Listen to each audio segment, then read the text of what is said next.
Bom dia, gente.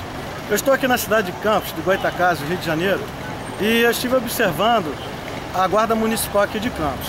É uma guarda muito boa, bastante ativa, mas eu acharia interessante que a Guarda Municipal de Campos também portasse arma. Por que eu estou falando isso? Porque eu participei do evento da entrega simbólica das armas aos guardas municipais de Vila Velha, onde eu moro. Então, fica aqui a minha ideia. Parabéns à Guarda Municipal, parabéns aos administradores aqui da cidade de Campos, mas seria interessante que esse pessoal também portasse arma. Essa é minha fala, porque eu tenho esse exemplo na minha cidade, em Vila Velha, no Espírito Santo, e tem funcionado muito bem.